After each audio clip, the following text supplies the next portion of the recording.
أما الطائفتان منكم أن تفشلا والله وليهما وعلى الله فليتوكل المؤمنون ولقد نصركم الله ببدر وأنتم أذلة فاتقوا الله لعلكم تشكرون إذ تقول للمؤمنين ألن يكفيكم أن يمدكم ربكم ب3,000 من الملائكة منزلين بلى إن تصبروا وتتقوا ويأتوكم من فورهم هذا يمددكم ربكم ب5,000 من الملائكة مسومين وما جعله الله إلا بشرى لكم ولتطمئن قلوبكم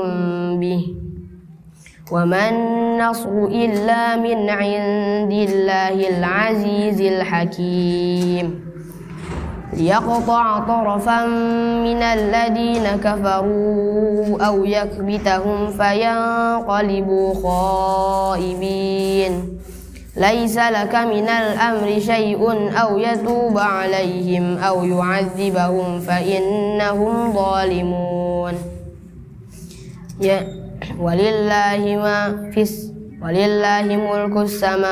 ولله ما في السماوات وما في الأرض يغفر لمن يشاء ويعذب من يشاء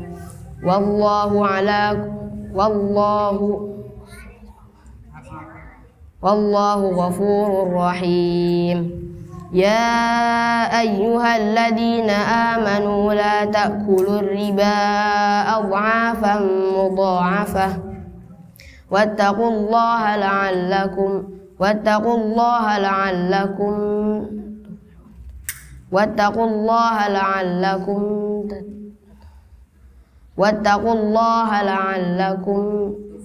واتقوا الله لعلكم تفلحون واتقوا النار التي أعدت للكافرين وأطيعوا الله والرسول لعلكم ترحمون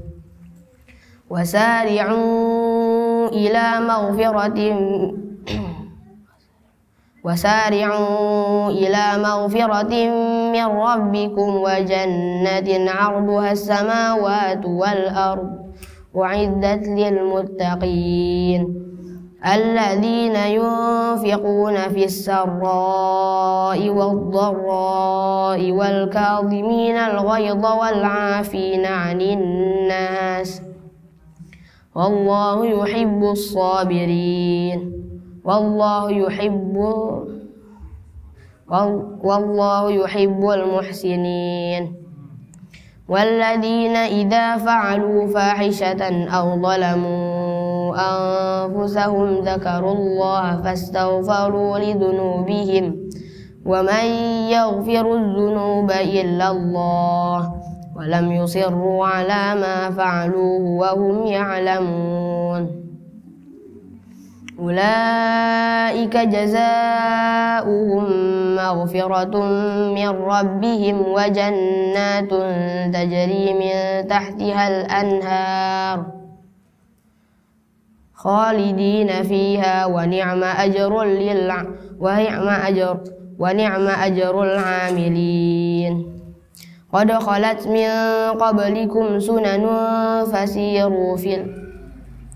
قد خلت من قبلكم سنن فسيروا في الأرض فانظروا كيف كان عاقبة المكذبين هذا بيان للناس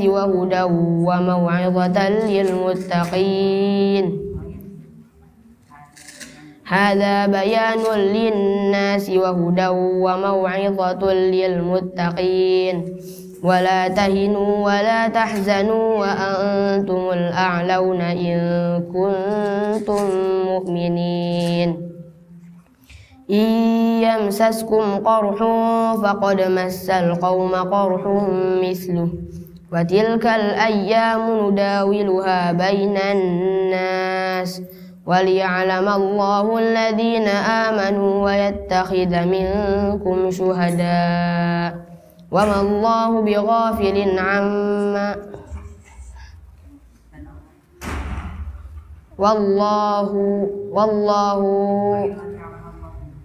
وليعلم الله الذين آمنوا ويتخذ منكم شهداء والله لا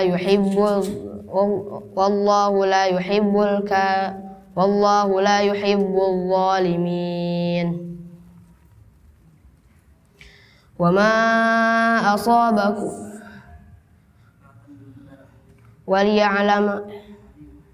وليمحص الله الذين آمنوا ويمحق الكافرين. أم حسبتم أن تدخلوا الجنة ولما يعلم الله الذين جاهدوا منكم ويعلم الصابرين.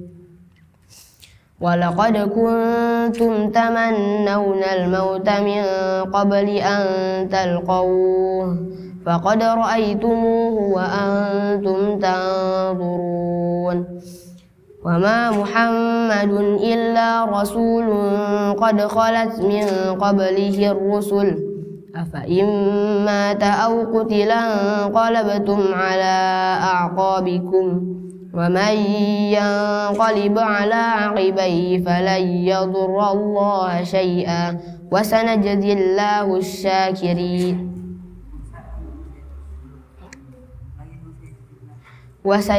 الله الشاكرين. وما كان لنفس أن تموت إلا بإذن الله كتابا مؤجلا ومن يرد ثواب الدنيا نؤته منها ومن يرد ثواب الآخرة نؤته منها وسنجزي الشاكرين. وكأي من نبي قاتل معه ربيون كثير فما وهنوا لما أصابكم في سبيل الله وما ضعفوا وما استكانوا والله يحب الصابرين. وما كان قولهم إلا أن قالوا ربنا اغفر لنا ذنوبنا وإسرافنا في أمرنا وثبت أقدامنا وانصرنا على القوم الكافرين. فآتاهم الله ثواب الدنيا وحسن ثواب الآخرة والله يحب المحسنين. يا أيها الذين آمنوا إن تطيعوا الذين كفروا يردوكم على أعقابكم فتنقلبوا خاسرين. بل الله مولاكم وهو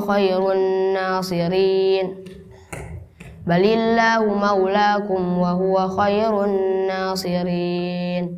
سنلقي في قلوب الذين كفروا الرعب بما أشركوا بالله ما لم ينزل به سلطانا ومأواهم النار وبئس مثوى الظالمين.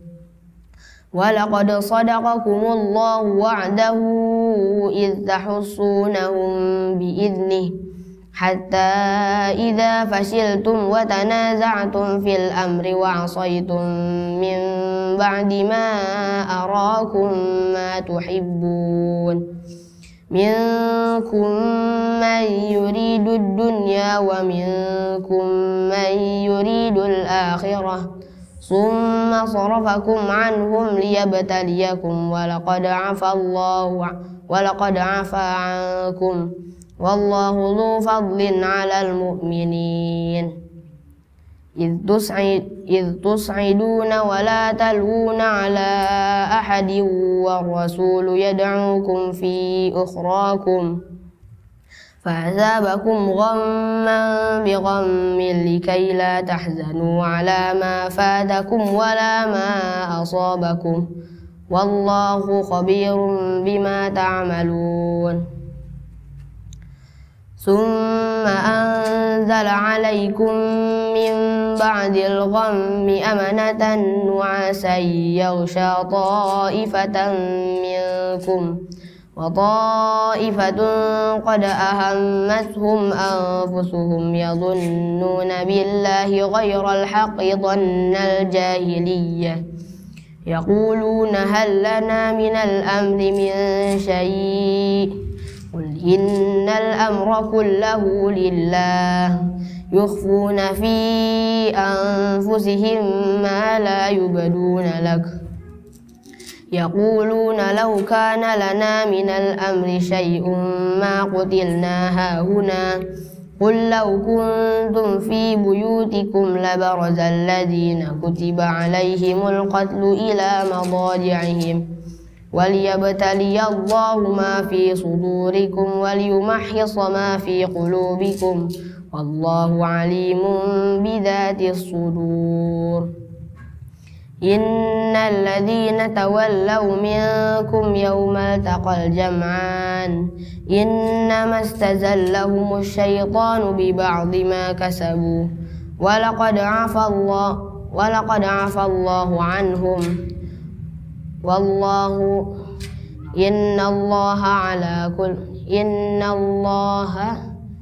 إن الله غفور رحيم إن الله غفور حليم يا أيها الذين آمنوا لا تكونوا كالذين كفروا وقالوا لإخوانهم إذا ضربوا في الأرض أو كانوا غزا لو كانوا عندنا ما ماتوا وما قتلوا ليجعل الله ذلك حسرة في قلوبهم والله يحيي ويميت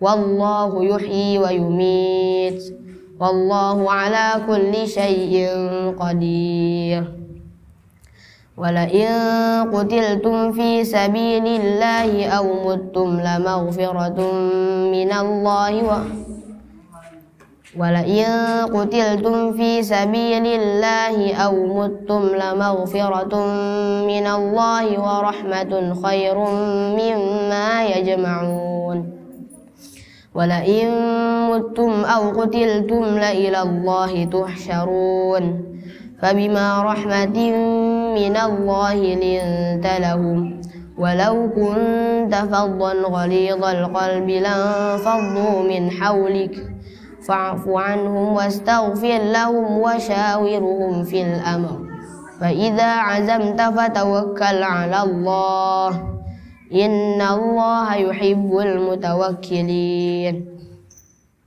إن ينصركم الله فلا غالب لكم وإن يخذلكم فمن ذا الذي ينصركم من بعده وعلى الله فليتوكل المؤمنون وما كان لنبي أن يغل ومن يغل يأت بما غل يوم القيامة ثم توفى كل نفس ما كسبت وهم لا يظلمون أفمن اتبع رضوان الله كمن باء بسخط من الله ومأواه جهنم وبئس المصير هم درجات عند الله والله بصير بما تعملون لقد من الله هم درجات عند الله والله بصير بما تعملون والله بصير بما يعملون لقد من الله على المؤمنين إذ بعث فيهم رسولا من أنفسهم يتلو عليهم آياته ويزكيهم ويعلمهم الكتاب والحكمة وإن كانوا من قبل لفي ضلال مبين أولما أصابتكم مصيبة قد أصبكم مثليها قلتم أنى هذا قل هو من عند أنفسكم إن الله على كل شيء قدير وما أصابكم يوم التقى الجمعان فبإذن الله وليعلم الذين نافقوا وقيل لهم تعالوا قاتلوا في سبيل الله أو ادفعوا قالوا لو نعلم قتالا لاتبعناكم هم للكفر يومئذ أقرب منهم للإيمان يقولون بأفواههم ما ليس في قلوبهم والله أعلم بما يكتمون الذين قالوا لإخوانهم وقعدوا لو أطاعونا ما قتلوا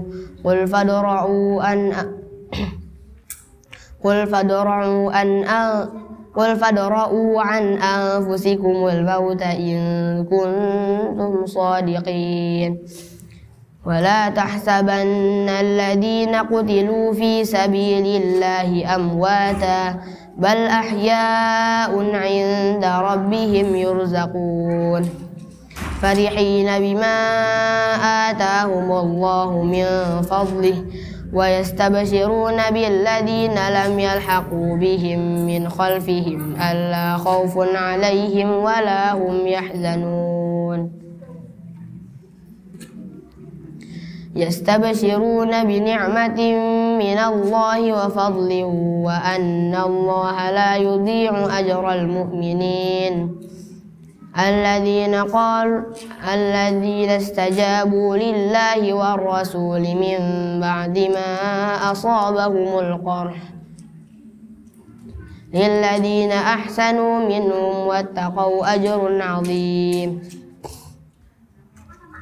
الذين قال لهم الناس إن الناس قد جمعوا لكم فاخشوهم فزادهم إيمانا وقالوا حسبنا الله ونعم الوكيل فانقلبوا بنعمة من الله وفضل لم يمسسهم سوء واتبعوا رضوان الله والله ذو فضل عظيم إنما ذلكم الشيطان يخوف أولياءه فلا تخافوهم وخافون إن كنتم مؤمنين ولا يحزنك الذين يسارعون في الكفر إنهم لن يضروا الله شيئا يريد الله ألا يجعل لهم حظا في الآخرة ولهم عذاب عظيم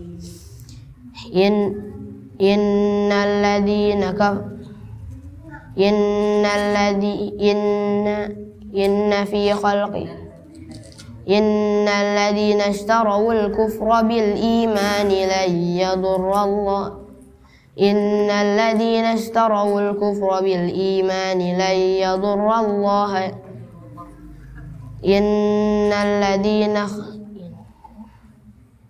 إن الذين اشتروا الكفر بالإيمان لن يضروا الله شيئا ولهم عذاب أليم ولا يحسبن الذين كفروا أنما نملي لهم خير لأنفسهم إنما نملي لهم ليزدادوا إثما ولهم عذاب مهين ما كان الله ليذر المؤمنين على ما أنتم عليه حتى يميز الخبيث من الطيب وما كان الله ليطلعكم على الغيب ولكن الله يجتبي من رسله من يشاء فآمنوا بالله ورسله وإن تؤمنوا وتتقوا فلكم أجر عظيم ولا يحسبن الذين يبخلون بما آتاهم الله من فضله هو خير لهم بل هو شر لهم سيطوقون ما بخلوا به يوم القيامة ولله ميراث السماوات والأرض والله على كل شيء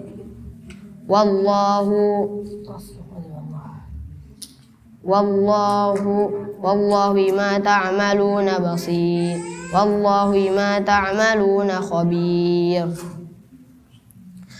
لقد سمع الله قول الذين قالوا إن الله فقير ونحن أغنياء سنكتب ما قالوا وقتلهم الأنبياء بغير حق ونقول ذوقوا عذاب الحريق ذلك بما قدمت أيديكم وأن الله ليس بظلام للعبيد. الذين قالوا إن الله عهد إلينا ألا نؤمن لرسول حتى يأتينا بقربان تأكله النار قل قد جاءكم رسل من قبلي بالبينات وبالذي قلتم فلم قتلتموهم إن كنتم صادقين فإن كذبوك فقد كذب رسل من قبلك جاءوا بالبينات والزبر والكتاب المنير كل نفس ذائقة الموت وإنما توفون أجوركم يوم القيامة فمن زحزح عن النار وأدخل الجنة فقد فاز وما الحياة الدنيا إلا متاع الغرور. لتبلون في أموالكم وأنفسكم ولتسمعن من الذين أوتوا الكتاب من قبلكم ومن الذين أشركوا أذى كثيرا وإن تصبروا وتتقوا فإن ذلك من عزم الأمور. وإذ أخذ الله ميثاق الذين أوتوا الكتاب لتبيننه للناس ولا تكتمونه فنبذوه وراء ظهورهم واشتروا به ثمنا قليلا فبئس ما يشترون. لا تحسبن الذين يفرحون بما أتوا ويحبون أن يحمدوا لا تحسبن الذين يفرحون بما أتوا ويحبون أن يحمدوا بما لم يفعلوا فلا تحسبنهم بمفازة من العذاب ولهم عذاب مهين ولهم عذاب أليم. ولله ملك السماوات والأرض والله على كل شيء قدير. إن في خلق السماوات والأرض لآيات لأولي الألباب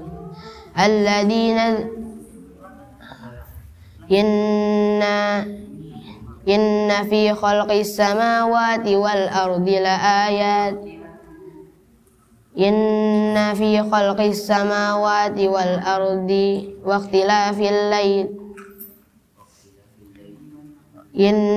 خلق السماوات والأرض واختلاف الليل والنهار لآيات لأولي الألباب الذين يذكرون الله قياما وقعودا وعلى جنوبهم ويتفكرون في خلق السماوات والأرض ربنا ما خلقت هذا باطلا سبحانك فقنا عذاب النار. ربنا إنك من تدخل النار فقد أخزيته وما للظالمين من أنصار. ربنا إننا سمعنا مناديا ينادي للإيمان أن آمنوا بربكم فآمنا ربنا فاغفر لنا ذنوبنا وكفر عنا سيئاتنا وتوفنا مع الأبرار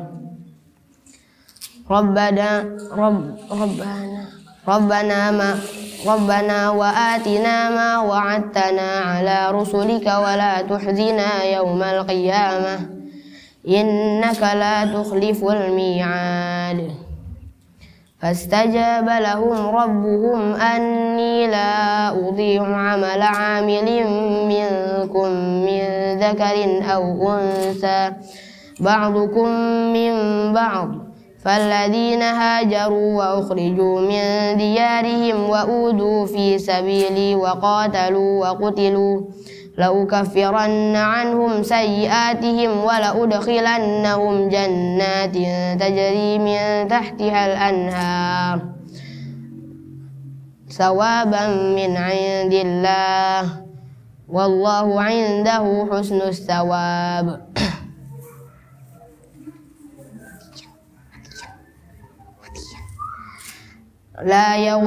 لا يغرنك تقلب الذين كفروا في البلاد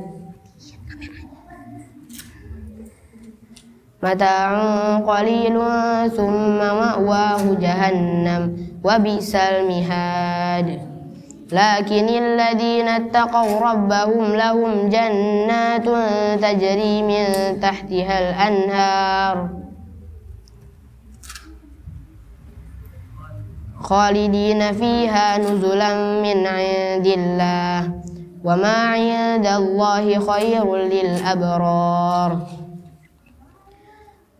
وإن من أهل الكتاب لمن يؤمن بالله وما أنزل إليكم وما أنزل إليهم خاشعين لله لا يشترون بآيات الله ثمنا قليلا أولئك لهم أجرهم عند ربهم إن الله سريع الحساب.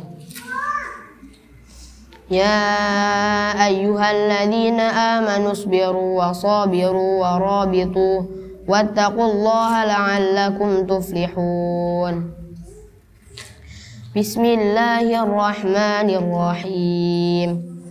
يا أيها الناس اتقوا ربكم الذي خلقكم من نفس واحدة وخلق منها زوجها وبث منهما رجالا كثيرا ونساء واتقوا الله الذي تساءلون به والأرحام إن الله كان عليكم رقيبا.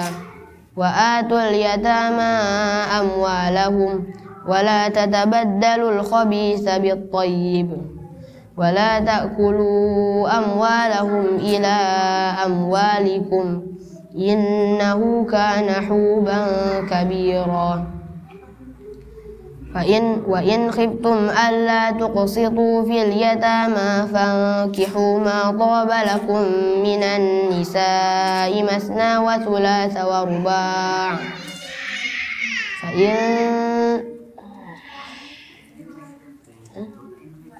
فإن خفتم ألا تعدلوا فواحدة أو ما ملكت أيمانكم ذلك أدنى ألا تعولوا.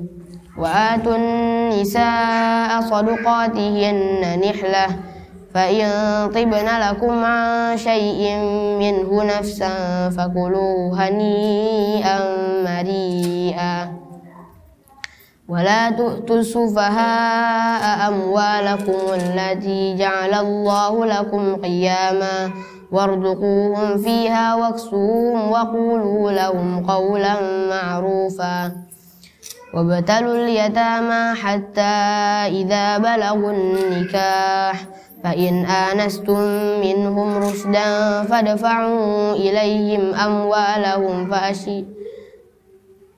وابتلوا اليتامى حتى إذا بلغوا النكاح فإن آنستم منهم رشدا فادفعوا إليهم أموالهم ولا تأكلوها إسرافا وبدارا أن يكبروا ومن كان غنيا فليستعفف ومن كان فقيرا فليأكل بالمعروف فإذا دفعتم إليهم أموالهم فأشهدوا عليهم وكفى بالله حسيبا للرجال نصيب مما ترك الوالدان والأقربون وللنساء نصيب مما ترك الوالدان والأقربون مما قل منه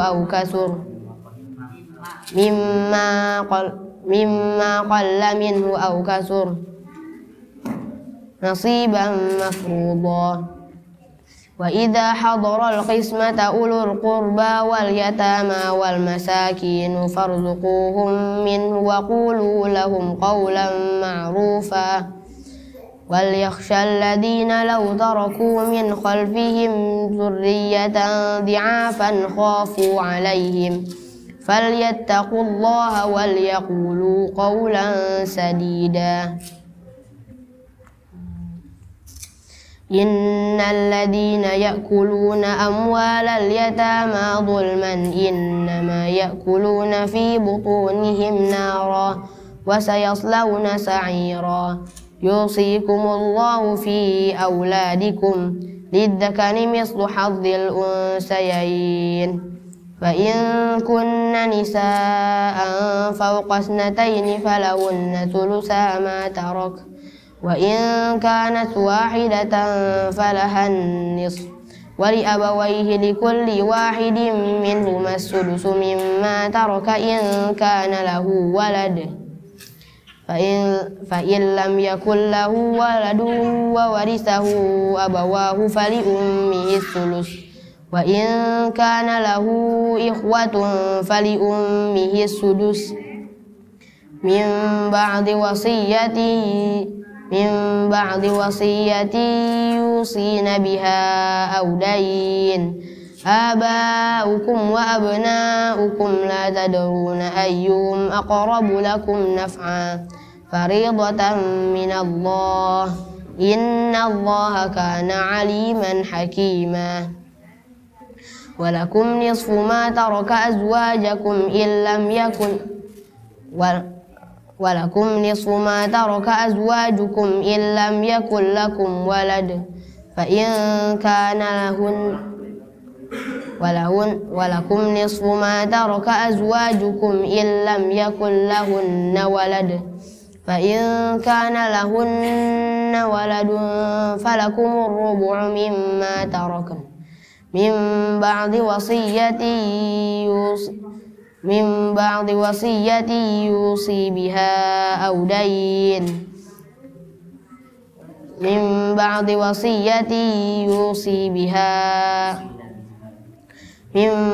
وصية يوصين بها أو دين ولهن الربع مما تركتم إن لم يكن لكم ولد فإن كان لكم ولد فلهن الثمن مما تركتم من بعد وصية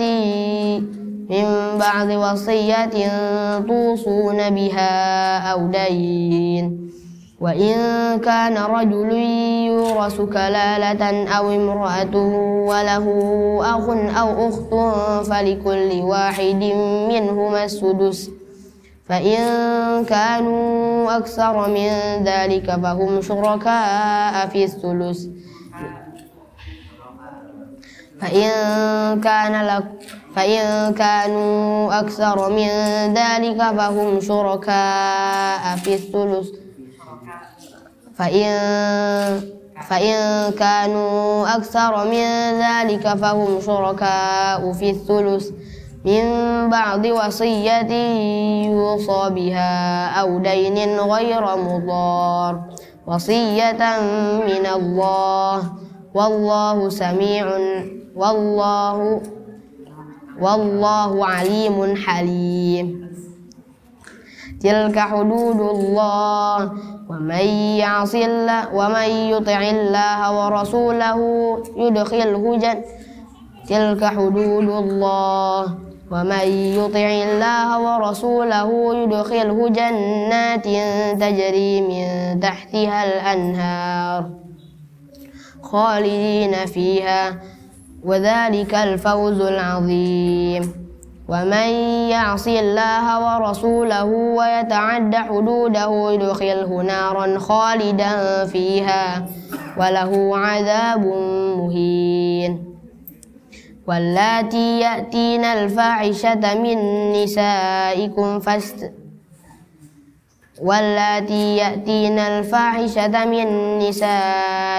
فاستشهدوا عليهن أربعة منكم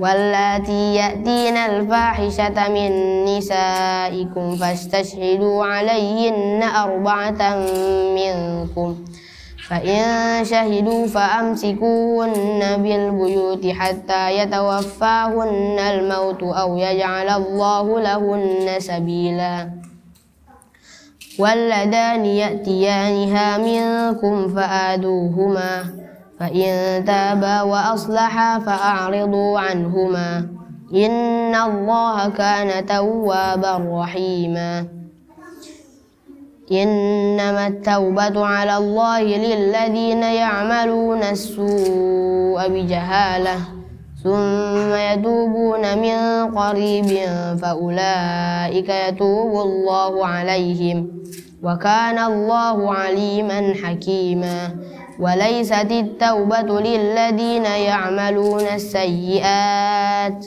حتى إذا حضر أحدهم الموت قال إني تبت الآن ولا الذين يموتون وهم كفار أولئك أعتدنا لهم عذابا أليما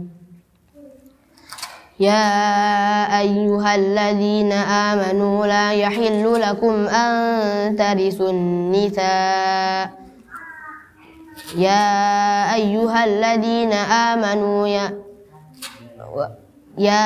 أيها الذين آمنوا لا يحل لكم أن ترثوا النساء كرها ولا تعضلوهن لتذهبوا ببعض ما آتيتموهن إلا أن يأتين بفاحشة مبينة وعاشروهن بالمعروف فإن كرهتموهن فعسى أن تكرهوا شيئا ويجعل الله فيه خيرا كثيرا وإن أردتم استبدال زوج مكان زوج وآتيتم إحداهن قنطارا فلا تأخذوا منه شيئا أتأخذونه بهتانا وإثما مبينا وكيف تأخذونه وقد أفضى بعضكم إلى بعض وأخذنا منكم ميثاقا غليظا ولا تنكحوا ما نكح آباؤكم من النساء إلا ما قد سلف إنه كان فاحشة ومقتا وساء سبيلا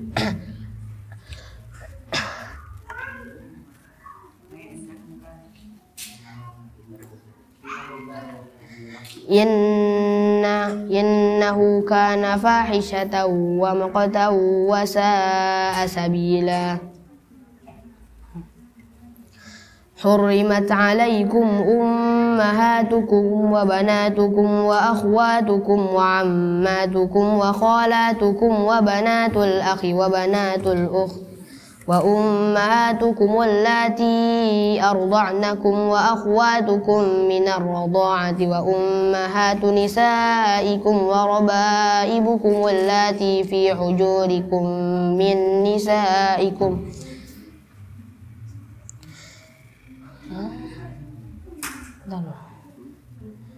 وأخواتكم من الرضاعة وأمهات نسائكم وربائبكم اللاتي في حجوركم من نسائكم اللاتي دخلتم بهن فإن لم تكونوا دخلتم بهن فلا جناح عليكم وحلائل أبنائكم الذين من أصلابكم وأن تجمعوا بين الأختين إلا ما قد سلف إن الله كان غفورا رحيما صدق الله العظيم. Bismillahirrahmanirrahim. Assalamualaikum warahmatullahi wabarakatuh. Alhamdulillahirabbil alamin wassalatu wassalamu ala asyrafil anbiya'i wal mursalin Muhammadin wa ala alihi wa ashabi ajma'in, amma ba'd. Para asatidzah dan ustadzat, para ayah bunda dan para santri yang dirahmati Allah Subhanahu wa taala, puji syukur alhamdulillah di pagi hari ini Allah Subhanahu wa taala kumpulkan kita di tempat yang insyaallah penuh dengan keberkahan ini, di satu rumah dari rumah-rumah Allah, tempat paling baik, tempat paling Allah cintai di muka bumi ini. Maka semoga Allah Subhanahu wa taala hadirkan kebaikan, ya, semoga Allah Subhanahu wa taala hadirkan keberkahan, dan semua yang menjadi cita-cita kita diijabah oleh Allah Subhanahu wa taala, dan apa yang menjadi langkah kita diberikan panduan oleh Allah Subhanahu wa taala. Salawat serta salam semoga tetap terlimpah curahkan kepada junjungan kita Nabi besar Nabi Muhammad sallallahu alaihi wasallam, juga kepada keluarga beliau, para sahabat beliau, dan seluruh umat beliau. Baik, para ayah bunda yang dirahmati Allah Subhanahu wa taala, ya, insyaallah ini adalah kajian bulanan perdana untuk wali santri Mahdharah Bogor Utara dan Bogor Barat. Jadi ya, pertama di tahun ini alhamdulillah Allah Subhanahu wa taala berikan kita kesempatan untuk berada di dua tempat, ya, walaupun dengan energi yang jelas lebih besar untuk dikeluarkan, pikiran yang lebih banyak untuk dicurahkan, tapi semoga yang demikian menjadi wasilah untuk mendulang banyak kebaikan dan pahala dari Allah Subhanahu wa taala, karena dunia adalah darul amal, ya, dunia adalah negeri untuk beramal, dan al-akhirah adalah darul jaza, negeri untuk mendapatkan balasan dari apa yang kita amalkan dan kita tanam di dunia ini. Baik, insyaallah tema yang kita angkat di pagi hari ini adalah meneladani pendidikan Rasulullah sallallahu alaihi wasallam. Dan mungkin bagi ya asatidzah yang menyimak untuk kajian tadi malam terkait dengan potret kecerdasan para sahabat Nabi, ya, agar ya lebih tergambar dan ya lebih ya termotivasi untuk bisa meneladani apa yang menjadi konsep pendidikan beliau. Nah, kita awali dari satu riwayat. Sebagian mendhaifkan riwayat ini dan mengatakan ini hadis yang mauquf, ya, artinya berhenti sampai pada sahabat, walaupun ada yang merofakkan, ya, sampai kepada Nabi Muhammad sallallahu alaihi wasallam, di mana beliau mengatakan la yakun ahadukum imma'ah, jangan salah seorang di antara kalian menjadi imma'ah. Qala, dia berkata, in ahsanan nas ahsantu wa in asa'an nas asa'tu. Jika manusia baik maka aku menjadi baik, dan jika manusia tidak baik ya aku juga tidak baik. Baik, mereka yang menjadi generasi imma'ah ini ketika hidup di lingkungan yang baik, ya, mereka hidup di lingkungan yang baik, ya, kira-kira mereka ini baik atau tidak baik? Baik dalam artian karena lingkungannya baik, tapi kebaikannya bukan kebaikan yang berlandaskan ilmu, tapi kebaikan yang hanya sekedar ikut-ikutan, di mana ketika kondisi berubah, Ya, ketika lingkungan berbeda, maka yang ada dia terwarnai, bukan dia mewarnai. Padahal generasi kaum muslimin itu bukan generasi yang terwarnai, tapi generasi yang mewarnai. Nah, bagaimana menjadi generasi yang mewarnai dan tidak terwarnai? Ya, dia punya ilmu, dia punya tujuan, sehingga yang menjadi fokus dia adalah tujuan dia, dan yang menjadi pemandu dalam kehidupan dia adalah ilmu yang dia miliki. Dan inilah yang diharapkan oleh Rasulullah SAW ada pada generasi kaum muslimin. Dan itu pun kalau kita lihat ya, potret para nabi di dalam Al-Quran juga seperti itu. Ya, sehingga apa yang ada di dalam Al-Quran, apa yang dicontohkan oleh Nabi, nah ini yang ingin kita harapkan di Mahdharah ini. Jadi ya, Mahdharah mungkin secara bentuk dia adalah lembaga pendidikan, ya, namun yang kita hadirkan adalah satu proyek peradaban di mana banyak pihak-pihak yang terlibat, mulai dari pengajar, yang mulai dari orang tua, dan juga yang paling utama adalah para santri yang kita siapkan. Ya, mereka sebagai pelanjut ya untuk generasi ini dan yang menghadirkan perubahan untuk umat ini. Ya, karena kalau kita bicara pendidikan, maka kita tidak bicara terkait dengan halal dan haram. Ya, sehingga kalau di kita yang kita lakukan berarti halal, dan yang tidak kita lakukan di luar kita berarti haram, kita tidak bicara terkait dengan demikian. Maka pendidikan ya bukan halal dan haram, ya harusnya sudah lebih dari itu. Ya, lebih dari itu.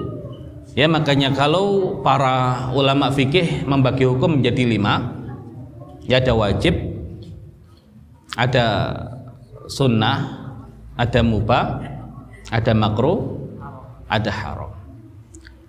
Nah, pendidikan, ya, pendidikan yang wajib otomatis harus dikerjakan, yang haram otomatis harus ditinggalkan, dan sebisa mungkin yang makruh ya ditinggalkan, dan yang sunnah itu dikerjakan.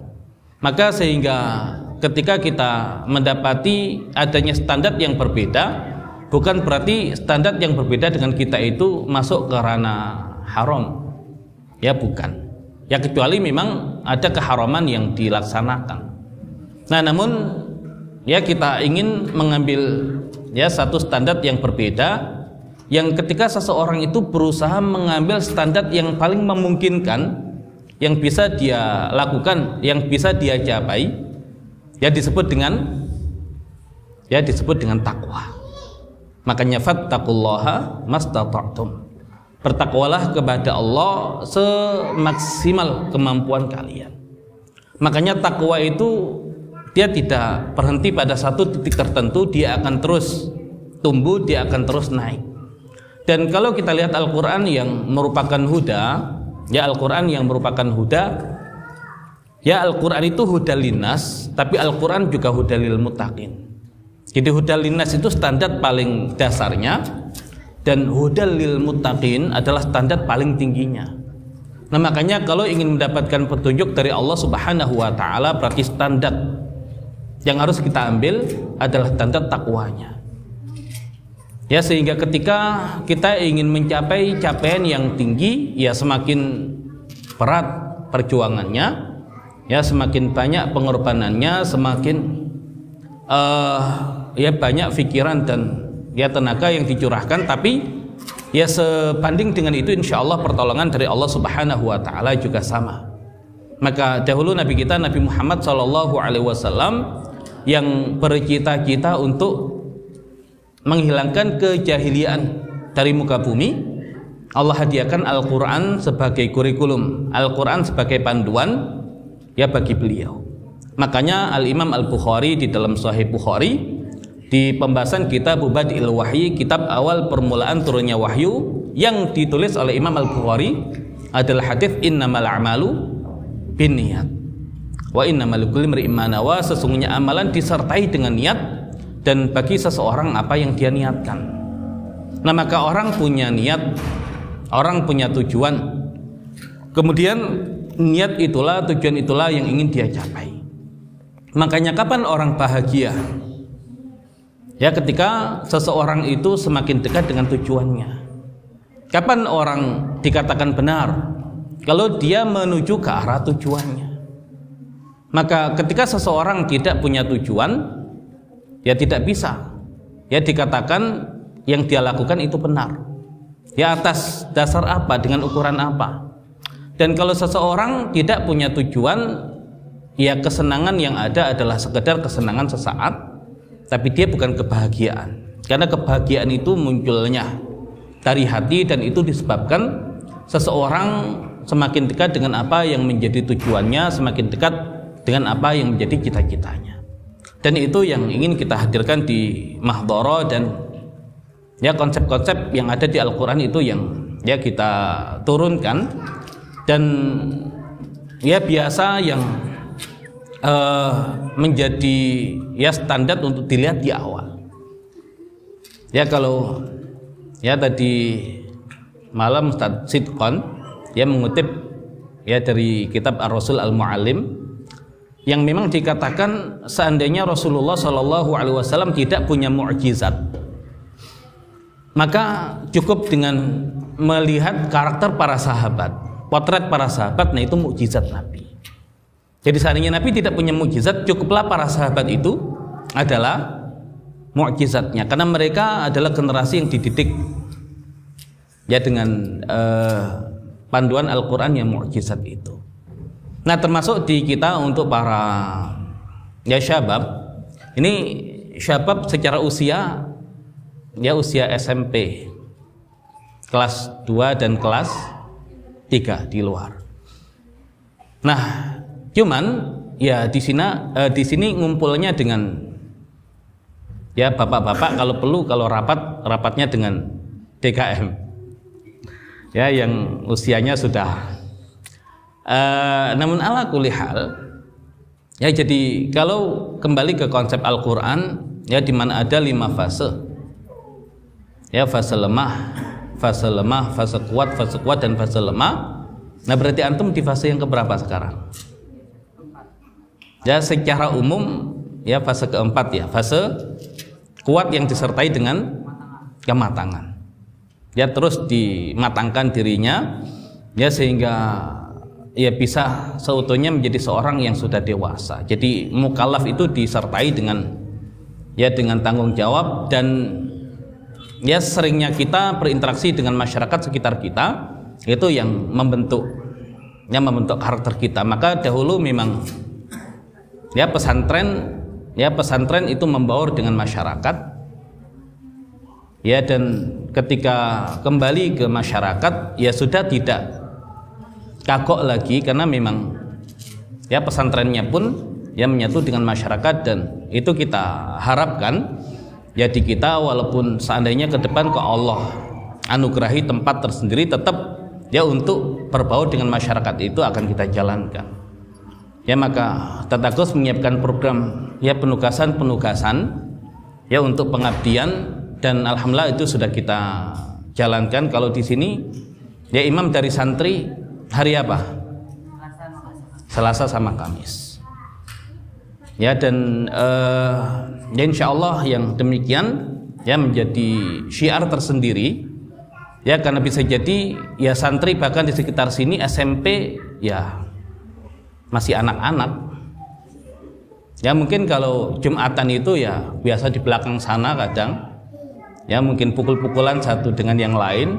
Nah, cuman tadi santri sahabat bukan generasi ima'ah yang ikut-ikutan apa yang dilihat ya, dan ya paling tidak sesuatu yang mendasar. Apa sih bedanya anak-anak dengan orang dewasa? Ya, orang dewasa itu bisa bercanda nggak? Ini bapak-bapak ini ya, yang dewasa bisa bercanda nggak? Ya, atau bawaannya serius? Ya, orang dewasa itu tahu kapan serius, kapan bercanda. Nah, maka sama berarti kalau kita ingin mendewasakan diri kita, kita tahu ya, tahu tempat ya, kapan kemudian kita harus bersikap ya serius, dan kapan kemudian waktunya bercanda. Makanya anak-anak itu ya tidak tahu tempat. Ya di tempat umum pun kadang bercanda. Nah berarti santri Mahdharo untuk mengukur dirinya, saya ini sudah dewasa atau anak-anak, ya lihat kita ini masih belum bisa menempatkan keadaan atau sudah bisa mengontrol dirinya, karena yang demikian itu syahwat anak-anak. Ya tapi kalau orang dewasa dia bisa mengontrol syahwatnya tadi itu, dan itu yang harus dilatih. Baik, ya jadi Nabi Muhammad SAW ya beliau punya cita-cita untuk menghadirkan generasi yang dengan itu bisa menghilangkan kejahilian yang ada di muka bumi ini. Dan ya kalau kita kembali ke konsep Al-Quran, ke konsep hadis, ya berarti semua sudah diterangkan dengan sangat mendetail. Ya tinggal kehidupan dunia itu adalah ya detail dari kita menjalankan apa yang menjadi konsep besar itu. Baik, ya kalau Allah Subhanahu wa taala berfirman di dalam Al-Qur'an, sanurihim ayatina fil afaqi wa fi anfusihim hatta yatabayyana lahum annahul haqq. Akan kami perlihatkan tanda-tanda kebesaran kami yang ada di alam semesta dan di dalam diri mereka agar nyata bagi mereka kalau Al-Quran itu benar. Nah berarti tentang ayat-ayat Allah yang ada di alam semesta dan ayat-ayat Allah yang ada dalam ya diri manusia, yang ya semakin kesini semakin banyak hal yang Allah Subhanahu wa ta'ala perlihatkan. Dan itu pula yang menjadi fokus kita, bahwasanya yang harus memegang bumi ini adalah kaum muslimin, dan siapa lagi kalau bukan kita yang berusaha untuk yang demikian. Kita nggak bisa memaksa orang lain untuk melakukan itu. Ya kita mungkin hanya bisa mengajak orang lain untuk melakukan itu, tapi yang kemudian bisa memungkinkan untuk itu ya kita sendiri. Ya kita sendiri, anak-anak kita sendiri untuk kita upayakan yang demikian. Ya walaupun lagi-lagi kita menempatkan anak kita itu sebagai anak kita, atau ya sebagai titipan Allah yang dengannya menjadi wasilah ya kita untuk menjalankan apa yang menjadi perintah Allah. Nah, ya hubungan manusia kan ada dua, hubungan dengan Allah dan hubungan dengan makhluk-makhluknya Allah. Ya kemudian dengan makhluk-makhluknya Allah ini yang paling utamakan manusia, kemudian baru dengan makhluk yang lain. Dan yang paling utama dari manusia adalah dengan kedua orang tua kita. Baik, kira-kira keberadaan orang tua itu baik atau tidak baik? Ya tergantung bagaimana kita menyikapi. Ya karena orang tua kita itu bahkan bisa menjadi hijab antara kita dengan Allah. Tapi bisa juga dengan adanya orang tua kita, ya maka orang tua kita itu menjadi wasilah kita untuk semakin dekat dengan Allah. Ya apa contohnya? Kalau orang tua itu justru menjadi hijab antara kita dengan Allah. Ya kalau ya kita meminta, ya kita berdoa, kita berharap, lebih yakin mana? Mintanya ke Allah atau mintanya ke orang tua? Ya mintanya ke Allah atau ya ke orang tua. Walaupun minta kepada Allah nanti jalannya macam-macam, dan kadang Allah meminta kita untuk kemudian berusaha. Nah, ya kadang seseorang minta ke Allah lama. Ya mending juga minta kepada ya orang tua. Ya diijabahnya cepat. Dan pengharapan seseorang kadang begitu. Baik, ya syabab itu kalau jauh dari orang tuanya kangen nggak? Ya kenapa kangen? Karena jauh dengan orang tuanya. Kira-kira sekangen itu nggak kalau jauh dari Allah?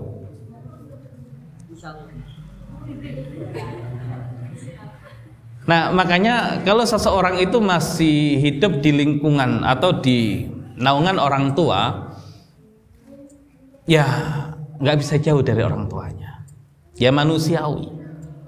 Ya tapi ketika dia tahu orang tua saya itu kan bukan pencipta saya. Ya orang tua saya itu bukan pemilik saya. Orang tua saya itu bukan yang memberi rezeki bagi saya, tapi Allah pencipta saya. Ya Allah pemilik saya, Allah yang ngasih rezeki kepada saya. Nah, sehingga walaupun orang tua saya jauh, tapi yang penting Allah dekat. Ya, orang tua saya nggak tahu, yang penting Allah tahu. Nanti Allah yang jadikan orang tua saya tahu. Oh, ternyata uang sakunya sudah habis. Ya, doa saja kepada Allah. Ya, nanti Allah yang menjadikan orang tuanya, kayaknya anak saya ini butuh kiriman misalkan. Ya, namun ala kulli hal, ya ala kulli hal, yaitu ketika ya seseorang seperti itu. Dan ya sama, dahulu saya ketika ya awal jauh dengan orang tua, nah itu juga demikian. Tapi ketika memahami, ya kenapa harus begitu dengan orang tua padahal Allah lebih dekat, sudah berarti itu yang kemudian menguatkan kita. Nah, dan kalau orang tua itu menjadi wasilah untuk mengenal Allah, itu seperti apa?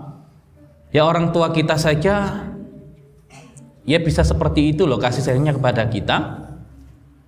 Ya, ingin yang terbaik bagi kita, apalagi Allah Subhanahu wa taala pasti ingin yang terbaik.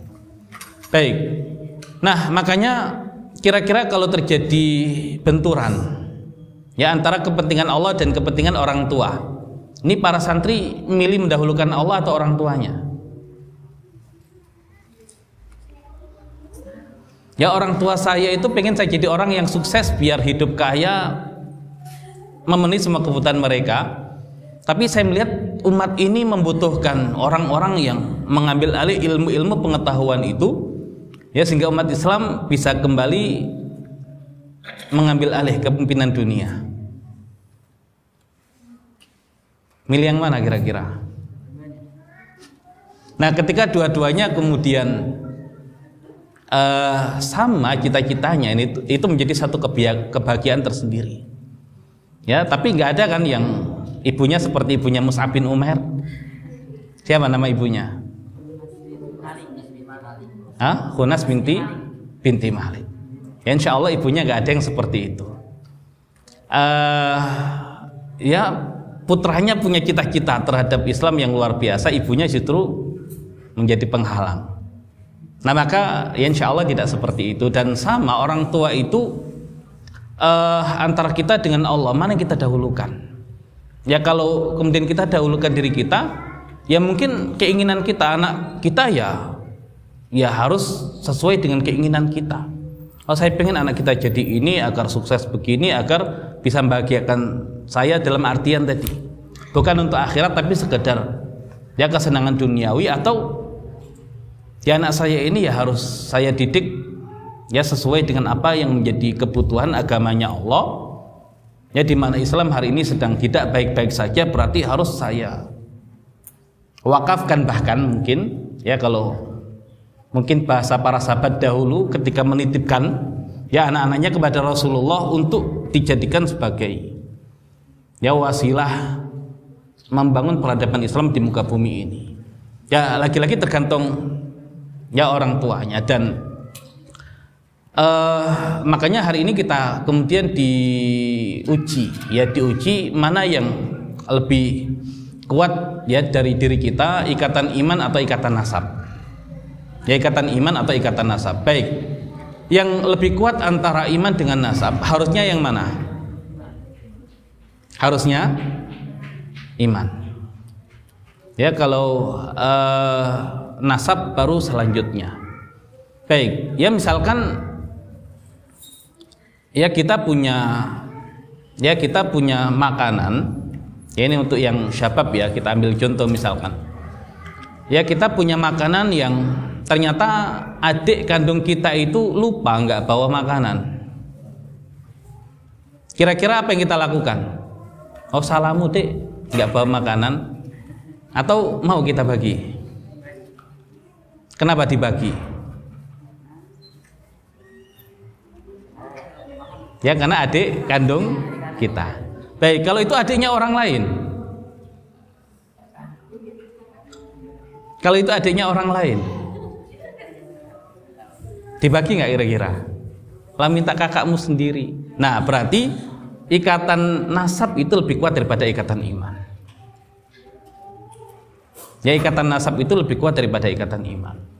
Ya, kenapa kita bisa melakukan itu kepada keluarga kita, tidak bisa kepada orang lain? Ya karena pertimbangan nasab tadi. Padahal kan dikatakan di dalam hadis la yu'minu ahadukum hatta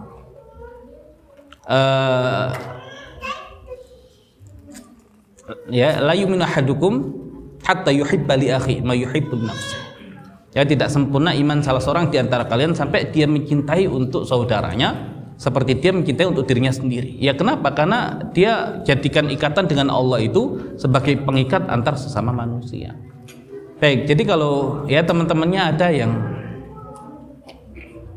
nggak sempet atau nggak punya makan, dibagi nggak kira-kira? Ya atau seperti apa? Ya sama, misalkan kita ya lihat ada orang ya kemudian dia nggak sekolah, ya mungkin kalau kita bisa menyekolahkan kita sekolahkan, ya tapi kan kadang itu anak orang. Ya contohnya begini ya, jadi ya anak kita tasnya sudah jelek dan kita punya rezeki lebih, dibelikan nggak tas baru buat anak kita yang tasnya sudah jelek bahkan rusak? Oh kasihan anak-anak. Nah lihat anaknya orang lain yang kita tahu orang tuanya nggak mampu, tasnya jelek, tasnya rusak. Punya orang tua kok gitu loh. Padahal anak nggak bisa milih orang tuanya. Nah berarti kan kita masih mengikat hubungan dengan sesama manusia itu ya karena ikatan nasab tadi itu. Nah ya makanya ya kita berupaya di Mahdharah. Makanya tadi ya proyek ya untuk membangun peradaban, ya proyek untuk mengambil alih ya ilmu yang hari ini tidak dipegang oleh kaum muslimin. Ya kalau kemudian sekarang waktu yang kita curahkan ya untuk santri Mahdharah, ya khususnya yang syabab misalkan, ya karena tadi mau anak kita mau tidak anak kita, siapapun yang mengambil alih ilmu-ilmu itu ya dari ya orang di luar Islam ya sudah, bukankah itu tujuan ya yang dibutuhkan oleh agama ini. Makanya kalau kemudian nggak usahlah terlalu serius ngajar santri Mahdharah sekarang, ya nanti nunggu anak saya sendiri kalau sudah usianya segitu. Nah itu berarti ya lagi-lagi bukan menghadirkan peradaban ya, tapi mendahulukan anak dibanding orang lain. Berarti bukan karena Allah yang demikian. Nah ini ujiannya para guru begitu. Ya kalau ujiannya para orang tua ya tadi, nggak usah muluk-muluk lah anak saya, nanti saya nggak diurus. Padahal harusnya nggak demikian. Makanya orang kalau ngejar akhirat insya Allah dunianya dapat, tapi kalau ngejar dunia belum tentu akhiratnya dapat. Ya sehingga kalau ya sekedar pengen jadi ini, pengen jadi ini, ya udah silakan, itu hak orang tua. Kita nggak bisa maksa di Mahdharah makanya. Ya tapi kalau kemudian keinginan kita ya bahkan bukan sekedar itu, ya harus lebih lagi. Ya harus lebih lagi. Nah, makanya karakter orang Islam itu dia karakter orang yang berkualitas. Baik, ya kalau kita bicara terkait dengan bumi ini, kebayang nggak syabab bumi ini seperti apa? Bumi ini luas atau sempit?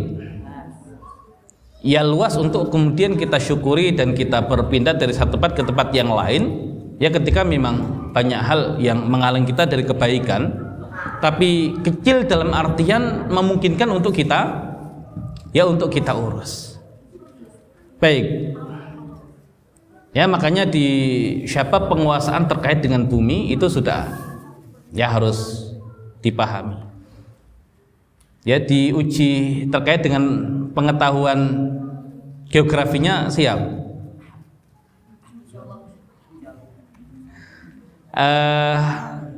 Ya dan kalau kemudian itu terkait dengan geografis.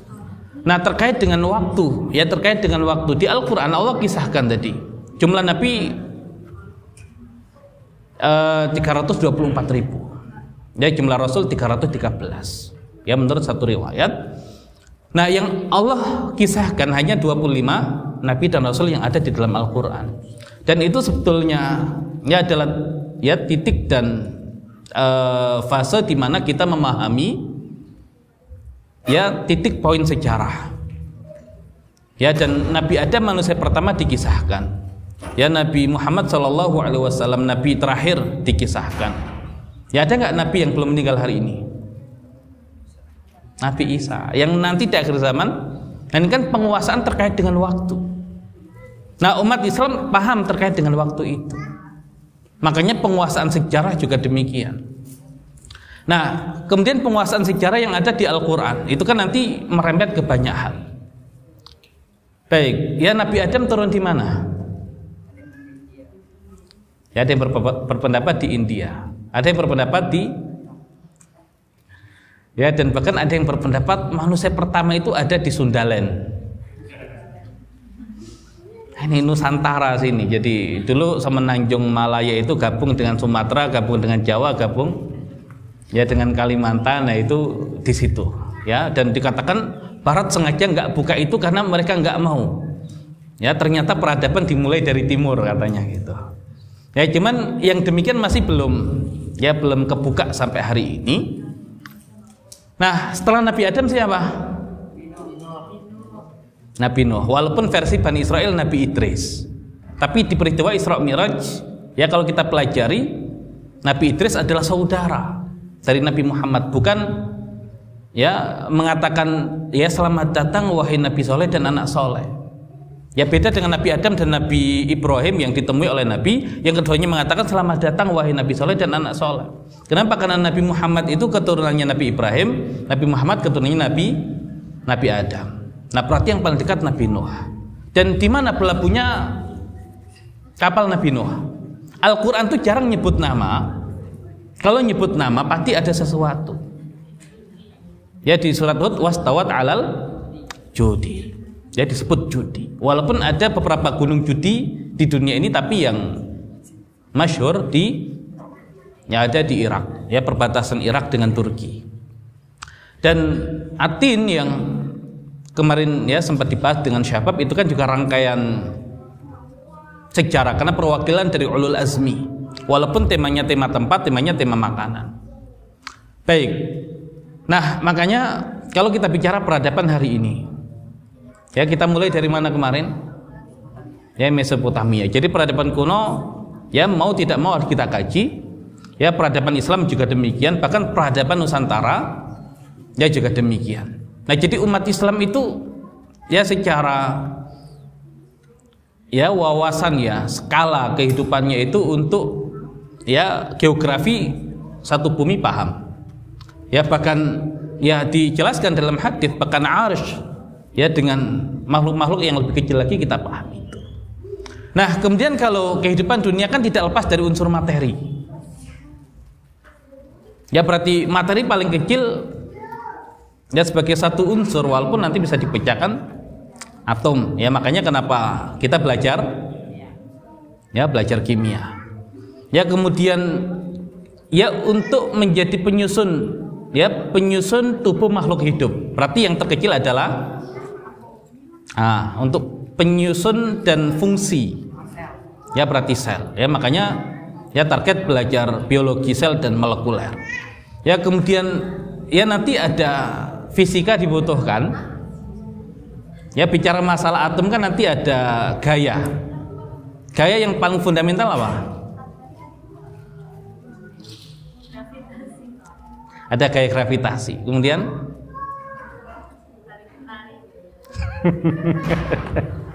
ya gaya nuklir kuat, ya gaya nuklir lemah. Itu kan yang menjadikan ya atom itu bisa terbentuk. Ya kemudian nanti ada gaya elektromagnetik dan ya mau tidak mau pelajaran fisika segala macam dikuasai.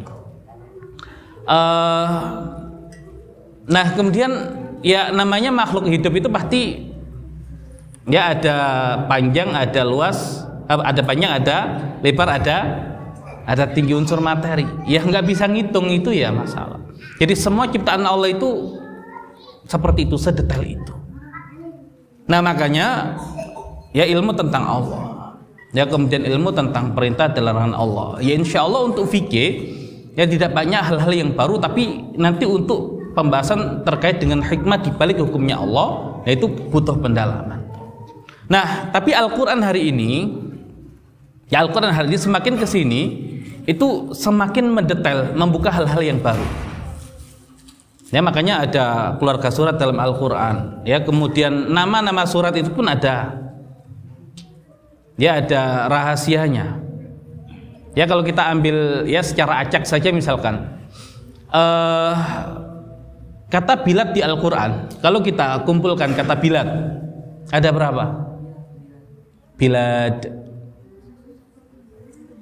Nah, paling tidak nanti ada 5 kata bilad yang terulang di Al-Quran, yang ada di 4 surat.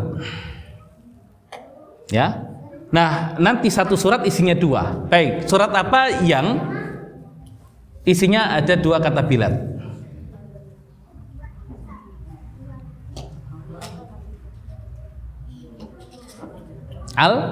Al-Fajr. Baik. Kenapa Al-Fajr itu ada 2 kata bilad yang terulang di saat yang lain itu hanya 1, dan itu posisinya jauh? Karena setelah Al-Fajr Al-Balad. Nah, itu berarti ada tema munasabat. Ya, ada tema munasabat. Nah, termasuk di Al-Balad itu nanti sentuhan pilihan katanya itu berkaitan dengan tempat. Ya, karena la uqsimu bihadzal balad. Ya, kemudian ketika Allah menerangkan tentang jalan hidup manusia, wa hadainahu an-najdain. Tahu an-najd? Makanya di Saudi sana ada tempat namanya Najd. Kenapa disebut Najd? Ya, dia dataran tinggi. Makanya Najd itu sesuatu yang tinggi. Makanya ulama bisa maknai 2. Jadi bayi yang tahu ya sumber makanannya, wahdainahu najdain. Kemudian an-najdain bisa tadi sabil al-haq, ya jalan yang benar dan jalan yang tidak benar. Tapi kenapa dibahasakan najdain, najd? Karena itu surat yang berbicara tempat. Makanya kosakatanya pun itu terkait dengan tempat. Ya, kemudian falaqtahamal aqabah wa ma adraka mal aqabah. Apa arti aqabah? Makanya ada bai'atul aqabah, ada jumrah al-aqabah. Aqabah itu tempat yang sulit untuk dicapai. Makanya artinya kesulitan, tapi Al-Quran menggunakan kata aqabah karena artinya tempat. Nah, sama ya di surat Al-Balad itu nanti ternyata ada sentuhan terkait dengan fisik manusia. Baik, sebutkan fisik yang ada di surat Al-Balad. Alam naj'al lahu 'ainain wa lisanan wa syafatain. Ya, kemudian ada fakku raqabah. Artinya apa? Membebaskan budak. Tapi istilah yang digunakan adalah raqabah. Raqabah itu leher. Ya, untuk makna budak. Ya, jadi ya Al-Quran itu semakin ke sini itu bahkan per kata, per huruf itu mulai kebuka banyak hal. Ya, dan semua rahasia angka yang ada di Al-Quran, mulai nama surat, ya kemudian nanti urutan tadi ya surat, ya kemudian ayat, urutan ayat.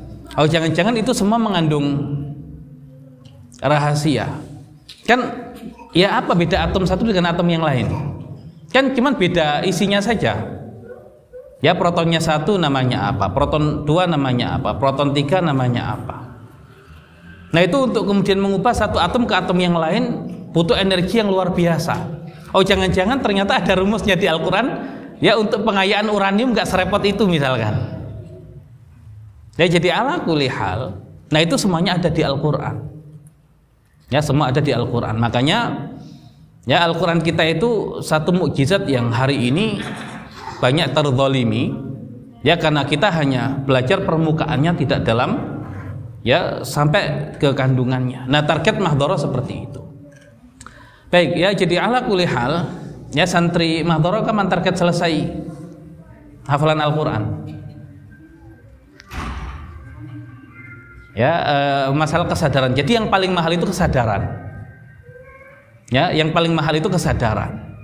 Dan orang kalau sadar dan bisa menikmati ilmu, dia nggak akan berhenti. Ya, jadi kalau ada orang kok belajar masih disuruh, itu berarti belum nyala mesinnya, belum sadar tentang pentingnya ilmu. Sama terkait dengan Al-Quran juga demikian, masih dipaksa-paksa, ya disuruh-suruh. Nah, itu juga demikian. Nah, makanya kalau kemudian sudah punya kesadaran, itu yang mahal dan itu yang kita harapkan. Baik, ya jadi ala kulli hal, ya kalau kita kembali ke konsep pendidikan Rasulullah SAW, ya umat Islam itu punya standar sendiri, ya tidak panik dengan apa yang ada di sekitarnya, karena masing-masing punya tujuan. Jadi kalau yang lain jalan sesuai dengan tujuannya tercapai, alhamdulillah itu tujuan mereka, tapi kita pun juga demikian. Dan ya terkait dengan peradaban Islam. Kalau disebut peradaban Islam, kira-kira gambar apa yang layak kita munculkan? Kan kalau misalkan kita bikin artikel nih, ya biasanya butuh gambar. Artikel kita tentang peradaban Islam, kira-kira yang kita munculkan gambar apa?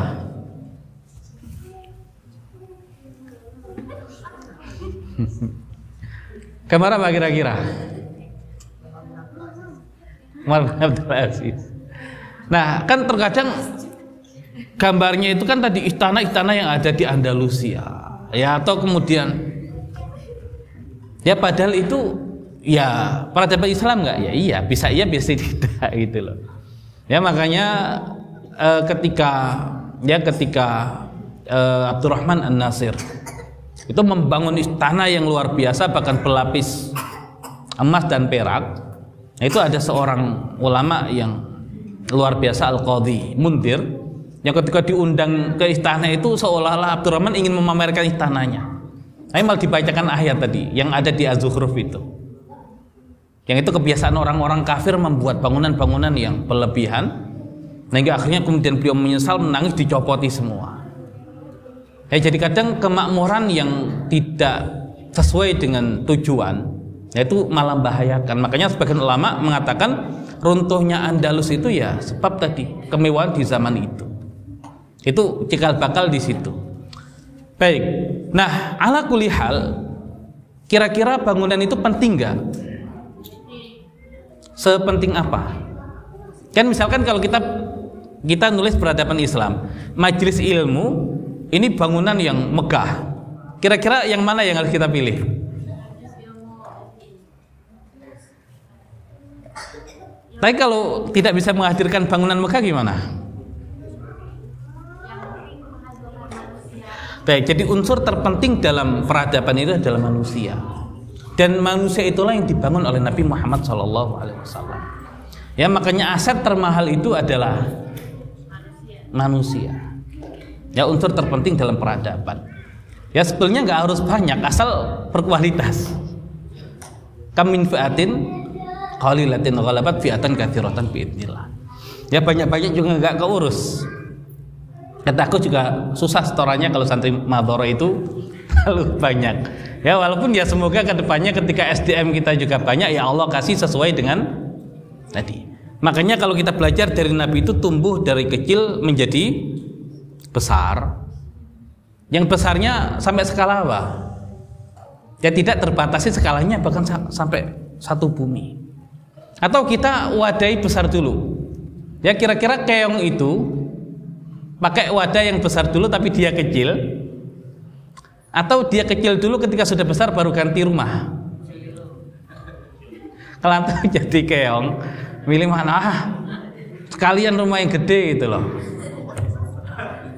Nggak bisa bergerak kemana-mana dan nah makanya, tapi kalau dari kecil dulu dia bisa ngukur kemampuan, semakin membesar semakin. Nah artinya ya ke depan Mahdhara ya berharap ya ketika Allah hadirkan tadi bangunan untuk kita, ya pertama memang itu kebutuhan kita, bukan buat gaya-gayaan. Dan itu pun desain yang saya minta tadi untuk didesainkan itu, yaitu lebih kepada fungsi. Ya bukan ya estetik yang kesekian, tapi yang pertama fungsi. Ya pertama fungsi. Ya jadi kalau ya misalkan nih ummahat ini kalau tampil cantik di hadapan suaminya, ya jadi misalkan ya dari 80 itu atau dari 90 lah, dari 90 naik ke 95 itu budgetnya 100.000, dengan 90 ke 99 itu 100 juta. Milih mana? Tampil 95 di hadapan suami dengan budget 100.000, ya, atau 99 dengan budget 100 juta? Yang mana kira-kira?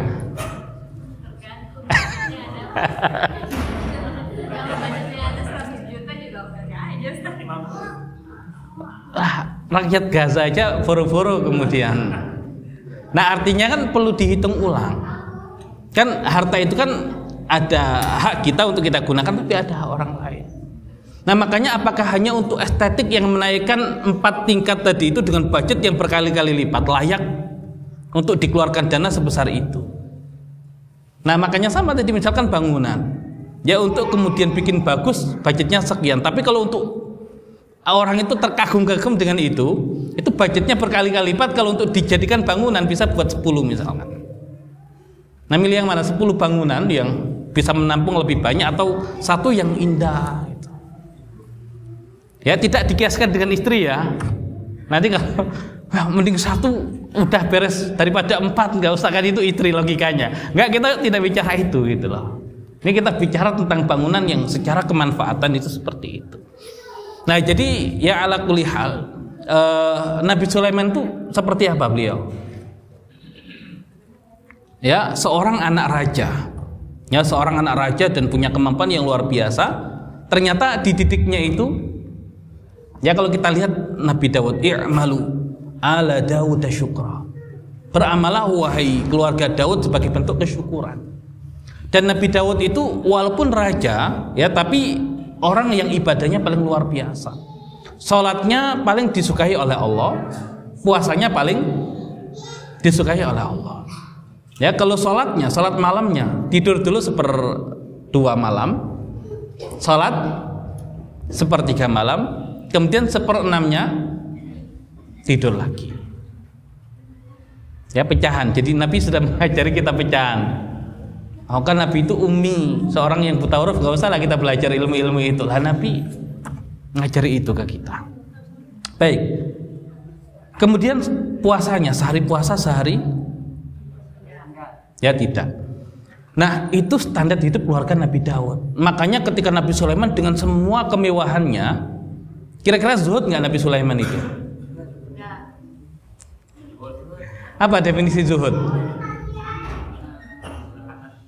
Zuhud itu keterikatan hati dengan dunia. Jadi jangan mengukur tadi, oh itu orangnya rumahnya bagus, nggak zuhud orang itu. Lah itu orang itu rumahnya rehat, zuhud. Belum tentu. Iya, makanya daripada sudah miskin mending pura-pura zuhud lah itu. Ya, biar ada yang bisa dibanggakan, kok antum begitu sih saya zuhud. Padahal miskin dia, nggak sanggup untuk kaya. Ya, tapi kalau kualitas sahabat dia orang-orang yang kaya itu pilihan dan hidup sederhana itu pilihan. Ya, kualitasnya luar biasa. Nah, zuhud itu keterikatan hati. Nah, maksudnya begini. Boleh seseorang itu ya punya tadi fasilitas, ya asal kemudian dia tahu bahwasanya itu hanya sekedar fasilitas, faktor penunjang, yang utama adalah manusianya. Nah, justru kalau kemudian fasilitas itu tidak termanfaatkan, yang ada bukan kesyukuran. Apa definisi kesyukuran? Ketika memanfaatkan apa yang Allah beri dengan maksimal. Baik, makanya kalau kemudian kita bicara di zaman Nabi, ada nggak bangunan-bangunan besar yang dibangun oleh Nabi? Ya, di zaman Abu Bakar, di zaman Umar, walaupun zaman Umar nanti di Syam itu bangunannya besar-besar, Muawiyah. Tapi apa tujuan Muawiyah bangun bangunan besar? Ya, karena berbatasan dengan Romawi. Dan Romawi kalau melihat bangunan kaum muslimin itu kecil-kecil, nggak ada bentengnya, ya mereka melihat kaum muslimin lemah, akan diserang. Makanya punya kepentingan untuk membangun bangunan yang besar. Ya, dan Umar setuju dengan itu. Nah, artinya boleh bangunan itu, ya boleh bangunan itu kemudian dibangun, tapi asas pertamanya apa? Fungsi, dan yang berikutnya itu ya tadi dimaksimalkan sebagai faktor penunjang. Ya, sebagai faktor penunjang. Dan jangan sampai kemudian tempat itu justru ya menjadi tujuan utama, tapi secara fungsi tidak jelas dan tidak termaksimalkan. Baik, Nah makanya dari yang kecil tadi ya syabab ya Allah titipkan tadi ini mengungsi dari satu tempat ke tempat yang lain. Ya nikmati saja tempat, bisa belajar di mana ya, kita bisa belajar dimanapun, tapi yang terpenting tadi ya mental manusianya itu bukan mental kerdil. Ya sahabat ya di boikot bisa belajar ya 3 tahun ya, atau kita nanti nunggu setahun lagi kayaknya ini di boikot dulu baru pindah ke yang sana insya Allah ya kalau Allah kasih. Tapi ya di sana pun tadi Allah yang lebih tahu kapan dikasihnya. Jangan sampai kemudian dikasih tapi nggak termanfaatkan ya, makanya tadi dimaksimalkan dulu, sistemnya dibentuk. Nah kemudian ketika di Madinah misalkan ya dikepung tadi Bani Quraidah, apa kata Nabi ketika dikepung begitu? Ya tadi Allah buka tadi ya gerbang ya 3 istana kan disebut ya, Romawi, Persia, dan yang ada di Yaman, Sana'a. Di saat kondisi kaum muslimin kalau bahasa orang munafik ke belakang saja nggak berani kok gitu kan, dikepung musuh kok Nabi Muhammad bicara terkait dengan mengambil alih peradaban tadi itu. Tapi itu mental sahabat ya, mental sahabat. Nah makanya itu yang kemudian ingin kita hadirkan. Misalkan kita ingin nuansa yang dihadirkan di syabab itu ya, karena syabab sebagai ujungnya ya ulama dulu dan ilmuannya ya, ulama dengan ilmu-ilmu syar'inya. Nah itu mungkin bisa kita hadirkan kitab-kitab berbahasa Arab dan kemudian ya buku-buku keislaman. Tapi nuansa ilmuannya ini ya tadi belajar biologi dulu, kimia dulu ya, semoga ke depan kalau dibutuhkan ya sudah ada mikroskopnya ya, kemudian ya sudah bisa melihat ya benda-benda angkasanya ya, dan gak harus nunggu syabab sebetulnya. Kalau syabab nanti masuknya di akal ya, kalau santri yang dasar itu yaitu dibutuhkan untuk apa? Untuk melihat kebesaran ciptaan ya, ciptaan Allah ya. Tapi tadi kita syukuri dulu yang ada apa dulu, baru kemudian kita bisa berharap itu. Nah makanya kalau kita tadi orientasinya di awal itu kita maksimalkan yang ada, kita syukuri, semoga ke depan ya tadi seperti keong yang semakin besar tadi kebutuhannya ya tadi Allah kasih juga semakin besar ya. Makanya dari status WA yang kadang saya posting ya kan, ada yang kemudian nawari tempat lah, minimal kalau kita yang dasar dan panat kan memang konsepnya ya adalah tidak mondok, artinya memang tidak bisa jauh, harus dari situ. Nah syabab kan mau dimanapun kan mungkin saja ya, makanya ada ya bangunan yang saya foto ada kapalnya itu kan, sampai nawari, Ustadz kalau syabab mau di sini silakan, ada kolam renangnya, ada segala macamnya ya. Tapi masalahnya saya nggak bisa ngawal di sana ya, kalau nggak dikawal ya nggak jadi juga itu loh. Makanya saya lebih mending di dekat sini terkawal daripada jauh tapi tidak terkawal. Oh tapi kayaknya itu lebih memungkinkan untuk narik murid deh ya, ada kolam renangnya, ada apanya ya, apalah arti murid banyak, mentalnya mental tempat, mental fasilitas ya. Kalau kemudian ada kolam renangnya, buat apa kolam renang? Oh biar buat perang berenangnya kencang misalkan ya, bagus sih gitu loh. Tapi apakah itu yang paling utama hari ini kita butuhkan misalkan? Atau kemudian ada tempat futsalnya misalkan ya, Sati Mandoro kalau futsal di sana di Taman Krishna gratis gitu ya. Kalau berenang ya tadi bisa berenang di sungai sini ya, samping sini ya, pegangan itu yang keramba-keramba ikan itu. Baik ya tadi kita difungsi dahulu, yaitu kemudian membentuk mental kita ya, semoga ke depan ya ketika mentalnya sudah kebentuk ya Allah kasih tadi ya ada futsal. Kalau seandainya ada lapangan futsal, kira-kira hari ini ya santri milih belajar atau futsalan? Ya makanya Allah tahu ini kalau ada futsalnya, pikirannya nggak belajar, ini futsalan. Kalau ada kolam renangnya, Ustadz pulang sebentar ya kira-kira ya, padahal di situ deket loh kolam renang. Antum tahu nggak kolam renang ada di mana? Di samping tadi Mabur itu, sampingnya rumah itu ada kolam renangnya, Ustadz Agus ya ada. Oh nanti kalau Allah tahu bisa jadi kita tinggal bikin pintu nanti langsung ke situ. Kalau sudah layak. Tapi baik ya, cuman ala kulli hal, jadi yang terpenting adalah jiwa manusia. Justru kalau kemudian kita sudah terkungkung dengan bangunan di awal, ya mungkin selamanya bangunan itu hanya mentok di situ. Tapi kalau kemudian kita bertumbuh, bahkan ya bisa jadi semakin besar semakin besar. Ya makanya kalau ya kiai yang tadi ya, kan ada kenalan juga yang ya masih keturunan di Sidogiri. Jadi bangunannya itu bangunan yang ya terus bertumbuh sesuai dengan kebutuhan. Ya walaupun kita menggabungkan dua hal lah. Dalam artian tetap ya kebutuhan, tapi konsep besarnya juga udah difikirkan. Tapi untuk sampai ke sana memang bertahap. Jadi siapa pengen nggak punya tempat sendiri yang bagus? Bener dulu berarti.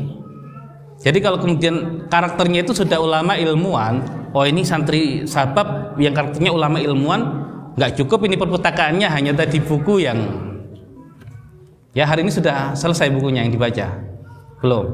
Nah itu harus semakin cepat selesai bukunya, lah semakin tadi Allah kasih buku-buku yang lain.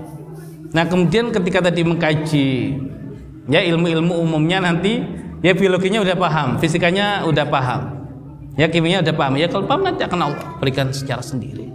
Jadi ala kulli hal kita bertahap ya mulai dari situ. Makanya ya Nabi SAW mengajarkan kita terkait dengan itu. Bukan kemudian ya dilarang untuk kemudian bangun bangunan besar ya dengan semua fasilitasnya boleh, asal kemudian itu benar-benar fasilitas yang menunjang apa yang menjadi kebutuhan kita. Jadi laboratorium ya memang itu kebutuhan kita ya, bukan sekedar gaya-gayaan biar oh keren ada laboratoriumnya. Ya kalau kemudian ada lapangan futsalnya ya tadi memang kita pengen kuat jiwanya, kuat ya akalnya, kuat fisiknya, Allah kasih tadi ya ya tempat nge-game, kolam renang ya segala macam ya, kemudian ya kayak perpustakaan segala macam juga demikian.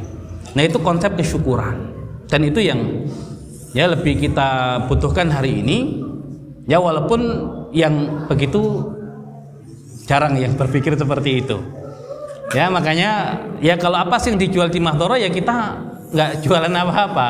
Apa yang mau dijual? Yang ada jual rugi. Ya makanya ini proyek ya, proyek. Makanya kalau kemudian kita melihat ya walaupun ini santri bukan anak kita ya, tadi hubungan yang kita ikat adalah hubungan ya dengan Allah ya, tanggung jawab kita. Tapi ternyata orang tua itu misalkan oh terlalu jauh nih yang dipikirkan Mahdoro. Ya nggak usahlah kemudian memikirkan itu. Ya udah berarti kan ya Allah saya bersaksi di hadapanmu, saya sudah semaksimal mungkin ya itu bukan anak saya loh ya Allah gitu loh. Cuma nanti kalau saya bikin itu buat anak saya, oh itu karena anaknya. Ya ini sekarang bukan anak saya loh. Ya tapi kemudian diupayakan dengan maksimal seperti itu ya paling tidak. Jadi sebagai bentuk hubungan dengan Allah lebih dulu dibandingkan dengan ya hubungan kekeluargaan. Ya anak orang ya anak saya ya anak saya kan. Ya dalam artian ya kita bermuamalah seperti itu ya, tidak membeda-bedakan. Baik ya secara umum, nah itu yang kemudian kita harapkan ya tidak ada masalah tadi ya dengan jumlah yang ada di Mahdoro, karena ya saya lebih senang ya dengan jumlah yang sedikit tapi dengan cita-cita yang sama, dengan tujuan yang sama ya, sehingga apa yang menjadi tujuan kita bisa tercapai. Ya ibarat kemudian sahabat itu kan seperti tanaman ya, antum senang tanaman yang mana? Tanaman yang rindang tapi tidak produktif, antum tahu suatu saat ini akan patah ya, atau tanaman yang tadi ya masih kecil tapi punya potensi tumbuh besar. Yang mana kira-kira? Kalau saya sih lebih memilih tadi ya kecil nggak apa-apa di awal tapi punya potensi besar, daripada kemudian besar tapi dia rapuh, tidak kokoh. Yang ada potensi kemudian suatu hari akan tumbang, suatu hari akan patah, dan itu ibarat ya sudah dijaga lama-lama tapi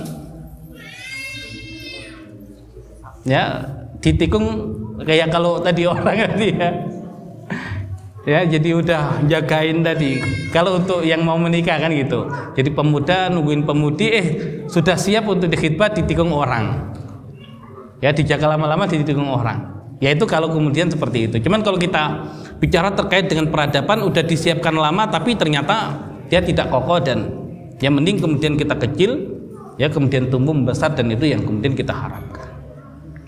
Baik ya, jadi ini ujung tombak ya mahdharah ada di syabab, jadi besar atau tidaknya ya Allah kasih sesuai dengan kebutuhan.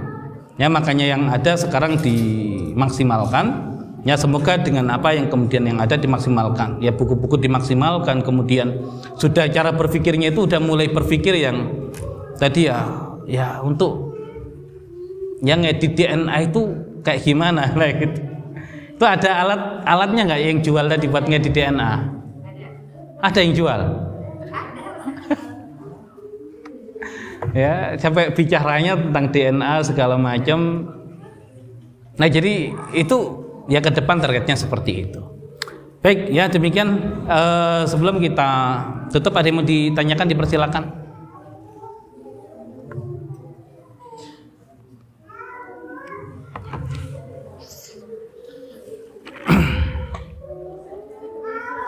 Baik, umat ada yang mau disampaikan?